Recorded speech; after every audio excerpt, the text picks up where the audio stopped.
محمد رفیع صاحب پوچھ رہے ہیں، میں بتا نہیں رہا کہاں سے ہیں تاکہ ایسا نہ ہو ان کے گھر والے جان لیں۔ میری عنقریب شادی ہونے والی ہے، مجھے زوجہ سے قربت کا سنت طریقہ بتا دیں۔ یہ سوال حیا کے خلاف ہے اور میں حیا کے خلاف سوالات نہ پڑھتا ہوں نہ اس کے جواب دیتا ہوں، لیکن چونکہ یہ سوال بہت زیادہ لوگ پوچھتے ہیں تو میں نے ہمت کر کے آج یہ پڑھ لیا ہے، اور اس میں لوگ غلط گائیڈ بھی کر رہے ہیں، تو اس لیے میں اس کا جواب دے رہا ہوں کہ اسلام میں کوئی خاص طریقہ نہیں ہے اس کا۔ اس پہ فالتو کتابیں لوگوں نے لکھی بھی ہیں، پتہ نہیں کیا کیا، وہ ایسے ہی لوگوں کی آ رہا ہے۔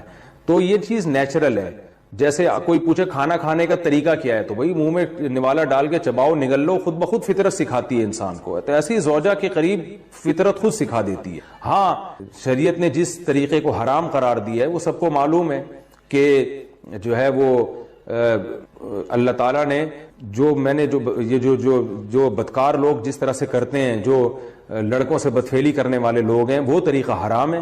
تو باقی اللہ تعالیٰ نے میاں بیوی کا معاملہ رکھا ہے، ایک دوسرے کا لباس ہے، تو کمرے کی باتیں ہیں وہ جیسے چاہیں مناسب سمجھے، وہ ان کا اپنا ذاتی عمل ہے، اس کا کوئی خاص طریقہ نہیں ہے، اور یہ نیچر انسان کو خود سکھاتی ہے، نہ یہ طریقے نہ کسی سے سیکھنے کی ضرورت ہے۔ بعض لوگ تو حد درجے کی بے شرمی کرتے ہیں، وہ شادی سے پہلے جو ہے وہ فحش فلمیں دیکھتے ہیں تاکہ ہمیں طریقہ آ جائے۔ یہ انتہائی درجے کی بےہودگی ہے، انتہائی درجے کی ایک لعنتی عمل ہے یہ۔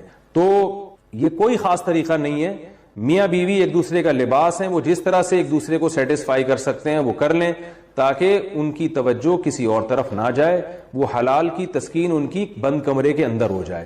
اور یہ باتیں لوگوں سے شیئر بھی نہیں کرنی چاہیے۔ آج یہ بھی ایک حرام کاری ہو رہی ہے، میں بہت سخت الفاظ استعمال کر رہا ہوں اس لیے کہ یہ، اور میرے پاس کوئی ہلکا لفظ نہیں ہے۔ وہ کیا ہوتا ہے کہ مرد اپنی زوجہ سے ہم بستری کر کے اس کے راز دوستوں کے سامنے فاش کر رہا ہوتا ہے، میں نے ایسے کیا، میں نے ایسے کیا۔ لڑکیاں بتا رہی ہوتی ہیں اپنی فرینڈز کو کہ میرے شوہر نے میرے ساتھ ایسے کیا۔ یہ بہت لعنتی عمل ہے۔ آپ صلی اللہ علیہ وسلم نے فرمایا جو عورت اپنے شوہر کے راز یا شوہر بیوی کے راز فاش کرتا ہے اس پر لعنت ہے، حدیث کا مفہوم ہے یہ۔ تو یہ بند کمرے کی میاں بیوی کی باتیں، جس طرح سے وہ ایک دوسرے کو سیٹسفائی کر سکتے ہیں وہ کریں، ایک دوسرے کے لیے وہ حلال ہیں، اور بس وہ طریقہ جو لڑکوں سے بدفعلی والا طریقہ ہے وہ طریقہ اسلام میں حرام ہے۔ اور اسی طرح اورل سیکس پہ بھی میں ایک کلپ ریکارڈ کروا چکا ہوں، وہ بھی سن لیا جائے، یا علماء کی جو اس بارے میں رائے ہے وہ دیکھ لی جائے۔ تو اس کے علاوہ جو بھی ہے میاں بیوی ایک دوسرے کے لیے اللہ نے حلال کی ہے، کوئی خاص طریقہ نہیں ہے، اور یہ حیا کی باتیں، ان کو بند کمرے کے اندر ہی رہنا چاہیے ان چیزوں کو۔ اور اس کے لیے جو فحش فلمیں دیکھی جا رہی ہیں یہ بہت غلط حرکت ہے، اور اس کو نا ایک ایجوکیشن کا نام دے دیا گیا اس زمانے میں، اور سیکس کی تعلیم کے نام سے بچوں کو پڑھایا جا رہا ہے اسکول میں۔ یہ سب بےہودگی ہے۔ لاکھوں سال سے انسان دنیا میں زندہ ہے، تو کیا اس کو یہ پتہ ہی نہیں تھا، اور یہ ساری 6 ارب انسان ایسے ہی بغیر تعلیم کے پیدا ہو گئے ہیں کیا؟ تو یہ تو چیزیں نیچر خود سکھا دیتی ہے انسان کو کہ کیا کرنا ہے، کیسے کرنا ہے، اس میں کوئی اسکول کالج میں پڑھنے کی ضرورت نہیں ہے۔ ہاں، شرعی احکام اس کے 2-4 ہیں، وہ علماء بتاتے رہتے ہیں، وہ کتابوں میں لکھے ہوئے ہیں کہ کون سا راستہ حرام ہے اور کون سے راستے میں آنا جائز ہے۔ تو اس لیے میں نے بہت ہی دل پہ پتھر رکھ کے آج اس کلپ کو ریکارڈ کروایا ہے، تاکہ لوگ اس بارے میں غلط طرف نہ جائیں اور ایک چیز کو ایک بہت بڑا ایشو نہ بنا لیں لوگ۔ بیوی کا شوہر کو ہم بستری سے روکنا۔ حدیث میں ہے کہ جو بیوی اپنے شوہر کو ہم بستری کرنے سے انکار کرے اس پر رات بھر لعنت برستی ہے۔ اس حدیث کی وضاحت فرما دیں۔ نیز اگر شوہر، یہ تھوڑا حیا کے خلاف مسئلہ ہے، شوہر کوئی ایسا طریقہ استعمال کرتا ہے نا ہم بستری کا جس سے اولاد نہیں ہوتی، تو کیا بیوی کو اسے منع کرنا چاہیے یا نہیں کرنا چاہیے؟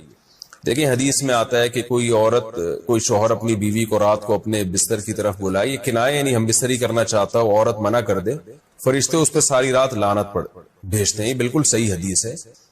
اب ہمارے بعض اسکالر کیا کرتے ہیں، جب ان سے یہ بات پوچھی جائے تو وہ بات کو گھما دیتے ہیں، سیدھی بات نہیں بتاتے کہ بھئی یہ شریعت میں مرد کا حق ہے کہ عورت اس کو ہم بستری سے نہیں روک سکتی، کیونکہ ویمن رائٹس کے نام پہ آج کل بہت تحریکیں چل رہی ہیں، تو وہ بھی کچھ لبرل اسکالرز ہیں جو ہر وقت جو ہے نا کوشش کرتے ہیں کہ خواتین ہم سے ناراض نہ ہو جائیں۔ تو بھئی آپ شریعت کا حکم بتائیں صاف صاف، چاہے عورت خوش ہوتی ہے ناراض ہوتی ہے، بعض حقوق مردوں کے ہیں بعض عورتوں کے ہیں، تو وہ بتانے پڑتے ہیں۔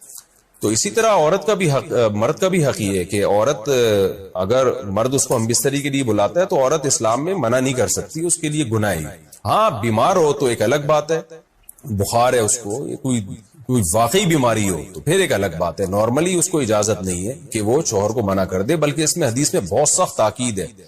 آپ صلی اللہ علیہ وسلم کی ایک حدیث میں یہاں تک فرمایا کہ عورت اگر یعنی چولہے پہ ہو روٹی پکا رہی ہو, اس طرح کی حدیث کا مفہوم ہے. یعنی بہت بزی بھی ہو تو بھی اس کو اپنی وہ اپنے کام کو چھوڑ کر شوہر کی خواہش کو پورا کرنا پڑے گا. اور یہ نیچر کے بھی مطابق ہے, کیونکہ مرد میں جب یہ سیکس کی خواہش پیدا ہوتی ہے اور اس کو کچلا جائے تو مرد بہت زیادہ ڈسٹرب ہوتا ہے. خواتین اس میں اپنے آپ کو مردوں جیسا سمجھتی ہیں, وہ سمجھتی ہیں ہمارا اس میں وہی حق ہے جو مرد کا حق ہے. بھئی اللہ نے دونوں کی ڈیزائرز میں زمین آسمان کا فرق رکھا ہے, تو مرد کو بہت زیادہ نقصان ہوتا ہے اس سے, وہ بہت زیادہ مینٹلی ڈسٹرب ہوتا ہے اس سے, کیونکہ اللہ نے یہ ڈیزائرز عورت کی نسبت مرد میں بہت زیادہ رکھی ہیں, تھوڑی زیادہ نہیں بہت زیادہ رکھی ہے. تو میڈیکلی یہ بات ثابت ہو چکی ہے. تو دوسرا ایک تو مینٹلی بہت زیادہ ڈسٹرب ہوتا ہے وہ, دوسری بات یہ کہ پھر اس کے گناہ کی طرف توجہ جائے گی, وہ حرام کاموں کی طرف جائے گا.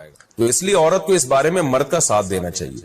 یہاں فوراً بعض خواتین یہ سوال پوچھتی ہیں کہ اچھا اگر عورت کے دل میں خواہش ہو اور مرد وہ خواہش پوری نہ کرے تو کیا مرد پہ بھی لعنت ہوتی ہے؟ تو اس کا سیدھا سیدھا جواب یہ کہ نہیں, مرد پہ لعنت نہیں ہوتی. اس کی وجہ یہ ہے, یعنی 2 اور 2 4 کی طرح میں صاف بات کروں گا. وجہ اس کی یہ ہے کہ عورت کے لیے مرد کی اس خواہش کو پورا کرنے میں عورت کی کوئی انرجی نہیں استعمال ہو رہی, جبکہ اگر مرد کا موڈ نہ ہو اور عورت کا موڈ ہو تو پھر مرد اپنے آپ کو پریپیئر نہیں کر سکتا, اس کے لیے بہت تکلف کرنا پڑے گا اس کو. اخلاقی طور پر تو ٹھیک ہے, مرد کو یہی حکم دیا جائے گا کہ زوجہ کی خواہش کو پورا کرے, لیکن اس پر شریعت نے لازم نہیں کیا ہے, کیونکہ ایک چیز مرد کے اختیار میں نہیں ہے تو لازم کیسے ہو سکتی ہے؟ یعنی ایک آدمی کا وہ ذہنی طور پر تیار ہی نہیں ہے اس کے لیے, تو مرد کے لیے تو جب تک ذہنی طور پہ تیار نہ ہو یہ عمل کر نہیں سکتا, جبکہ عورت کر سکتی ہے. تو انرجی جو استعمال ہوتی ہے نا اس میں بہت زیادہ, وہ تو مرد کی انرجی یوز ہوتی ہے. تو شریعت اس کو کیسے پابند بنا سکتی ہے کہ اس کے ذہنی طور پر وہ مینٹلی تیار سے یعنی ایک عمل کر سکتا ہے؟ تو یہ ظلم ہوتا ہے اس کے اوپر کہ وہ مینٹلی تیار نہیں ہے اور اس کو شریعت کہے کہ اگر بیوی آپ سے مطالبہ کر رہی اور آپ مطالبہ پورا نہیں کرو گے تو آپ پر لعنت ہوگی. تو وہ اس لعنت سے بچنے کے لیے اپنے آپ کو مینٹلی کیسے تیار کرے گا؟